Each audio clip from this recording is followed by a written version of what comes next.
है काम आदमी का औरों के काम आना। शहंशाहे तरन्नुम और खुदा की आवाज माने जाने वाले एक महान गायक। ये दुनिया, ये महफिल। बॉलीवुड इतिहास के सबसे बड़े गायक होकर भी अपने स्वभाव की सरलता और उदारता के लिए मशहूर एक दिग्गज कलाकार। राही मनवा दुख की चिंता क्यों सताती है, दुख तो अपना सा। लेकिन क्या आप जानते हैं कि इस बेहतरीन गायक ने अपने करियर के पीक पर भी अनगिनत नए म्यूजिक डायरेक्टर्स के लिए फ्री में गाने गाए।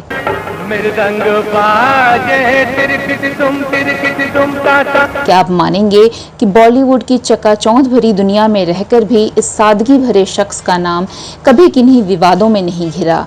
जो ये आंखें शर्म से झुक जाएंगी। और आखिर ऐसा क्या हुआ था कि बॉलीवुड के शहंशाह अमिताभ को फिल्मी स्टाइल में एयरपोर्ट जाकर प्लेन में बैठे इन गायक को हाथ जोड़कर वापस लाना पड़ा। जानेंगे इस महान सिंगर के जेनरस नेचर के कुछ अनसुने किस्से। आप देखते रहिए बॉलीवुड के रोचक किस्से वेदिका के साथ।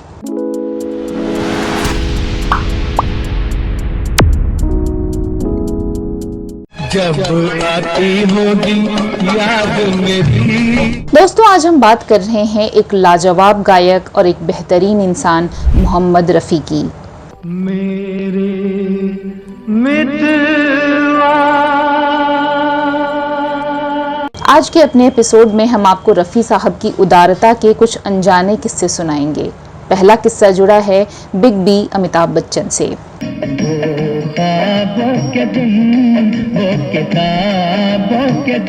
द आरकेबी शो में अपने एक इंटरव्यू में अमिताभ ने 70 और 80 के ज़माने का किस्सा शेयर किया था। बिग बी ने उस समय को याद किया जब वो कॉन्सर्ट के नाम से जाने जाने वाले लाइव कार्यक्रमों में प्रस्तुति देते थे, जिनमें उनके साथ उनके फिल्म उद्योग के दोस्त भी शामिल होते थे। देश विदेशों में होने वाले इस कॉन्सर्ट में उनका ग्रुप फिल्मों के फेमस सीन्स और सॉन्ग्स पर परफॉर्मेंस दिया करता था। ऐसे ही एक संगीत कार्यक्रम की एक घटना को याद करते हुए अमिताभ ने एक कहानी सुनाई। अमिताभ ने बताया कि ये किस्सा मोहम्मद रफ़ी से जुड़ा हुआ था। रफ़ी साहब को सज्जन पुरुष बताते हुए अमिताभ ने कहा कि वो बहुत अच्छे आदमी थे, शांत, सीधे साधे और दयालु थे और सबका ख्याल रखते थे। उन्होंने आगे बताया, सिलीगुड़ी में हमारा एक शो था और रफ़ी साहब मुख्य आकर्षण थे। हम सभी कलाकार वहां एक साथ थे। हम एक एक करके मंच पर जाते, कार्यक्रम पेश करते और फिर नीचे आ जाते। ये 2 दिन का शो था। पहले दिन रफ़ी साहब को परफॉर्म करना था और दूसरे दिन के लिए एक और गायक बुक था। दूसरा गायक किसी कारणवश नहीं आ सका। हम चिंतित थे। हमने सोचा कि शो रद्द करना पड़ेगा। पहले दिन रफ़ी साहब ने अपनी स्टेज परफॉर्मेंस दी और हमेशा की तरह दर्शक दीवानों की तरह झूम उठे। अपना काम खत्म कर दूसरे दिन रफ़ी साहब सुबह एयरपोर्ट के लिए निकल गए, लेकिन फिर किसी क्रू मेंबर के सुझाव पर हमने रफ़ी साहब को दूसरे दिन के लिए भी रोकने की सोची। मुझे याद है कि हम सभी हवाई अड्डे की ओर भागे, कई मील की दूरी तय की। हमने एयरपोर्ट पर एंट्री की, लेकिन वहां पता चला कि रफ़ी साहब प्लेन में जाकर बैठ चुके हैं और बस उड़ान भरने वाले हैं। हमने एटीसी से हाथ जोड़कर रिक्वेस्ट किया कि क्या हम अंदर जाकर उनसे 2 मिनट बात कर सकते हैं। काफी देर की मशक्कत के बाद हमें परमिशन मिली और हम प्लेन में भागते हुए अंदर पहुंचे। रफ़ी साहब अपना सामान चेक इन कर अपनी सीट पर बैठ चुके थे। चूंकि हमारे पास वक्त ज्यादा नहीं था और हम घबराए भी हुए थे, तो जल्दी में मैं सिर्फ इतना ही कह पाया कि साहब ऐसा हो गया है कि दूसरे दिन आने वाले सिंगर नहीं आए हैं, आप रुक जाएं तो। इसके आगे हम कुछ और बोल पाते इससे पहले ही रफ़ी साहब अपनी सीट से उठे, अपना सामान उठाया और हमें साथ चलने का इशारा कर प्लेन से नीचे उतर गए। वो हमारे साथ आए, उस दिन भी परफॉर्म किया और फिर नेक्स्ट डे गए। इससे आप उनकी सादगी और हेल्पिंग नेचर का अंदाजा लगा सकते हैं। क्या हुआ तेरा वादा वो कसम। रफ़ी साहब एक फैमिली मैन थे और उनके ऊपर अपने परिवार और रिश्तेदारों की कई जिम्मेदारियां थीं। फिर भी अपने समय और आय के सीमित ढांचे के भीतर प्यार से उन सभी के लिए खुशी खुशी आत्मसम्मान के लिए ईमानदारी से प्रयास करते थे। रिश्तेदारों के साथ साथ रफ़ी साहब ने अपना नाम डिस्क्लोज किए बिना ही अजनबियों की भी मदद की और इनका यही पहलू इन्हें एक महान परोपकारी व्यक्ति बनाता है।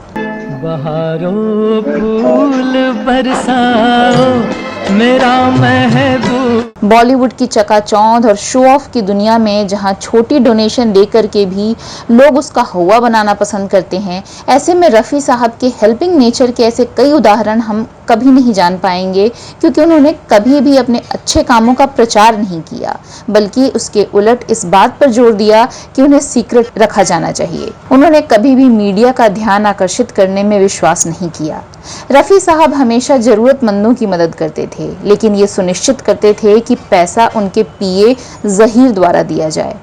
दिवंगत महान संगीतकार नौशाद अली ने एक बार उनसे पूछा था कि वो अपने सचिव के थ्रू दान या चैरिटी क्यों करते हैं। इस पर मोहम्मद रफ़ी ने जवाब दिया, मैं देने वाला कौन हूँ, देने वाला तो अल्लाह है।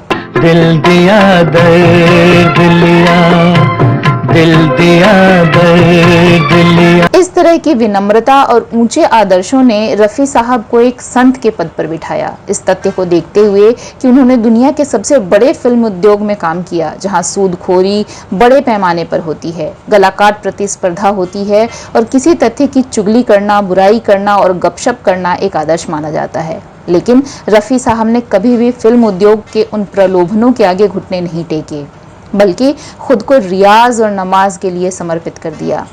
अपनी प्रसिद्धि और सफलता का श्रेय अल्लाह को देते हुए रफ़ी साहब ने अपनी मेहनत की कमाई का उपयोग न केवल अपने पारिवारिक दायित्वों को पूरा करने के लिए किया, बल्कि अपने दोस्तों और ज़रूरतमंदों की मदद करने के लिए अच्छे उद्देश्य के लिए भी किया।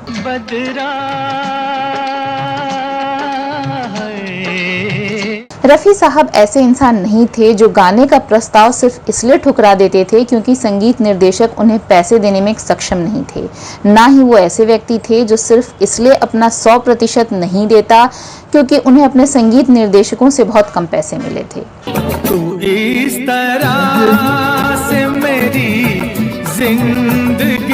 एक बार ओपी नैयर ने रफ़ी साहब से पूछा कि जब वो नए और उभरते म्यूजिक डायरेक्टर के लिए बार बार कम फीस या बिना फीस के लिए क्यों गाते हैं। इस पर रफ़ी साहब ने उन्हें जवाब दिया कि एक ऐसे म्यूजिक डायरेक्टर ने उनसे ये कहा था कि अगर वो उनके लिए एक गाना भी गाएंगे तो उनका करियर बन जाएगा। तो अगर इनके एक गाने से किसी का करियर आगे बढ़ता है तो इससे बड़ी फीस क्या हो सकती है। यादों की बारात निकली है आज दिल के द्वार। इतना ही नहीं, रफ़ी साहब बुरे दौर से गुजर रहे संगीत निर्देशकों को गुमनाम चेक भेजा करते थे। इस बात का खुलासा रफ़ी साहब की अचानक मौत के बाद हुआ, जब चेक मिलने बंद हो गए।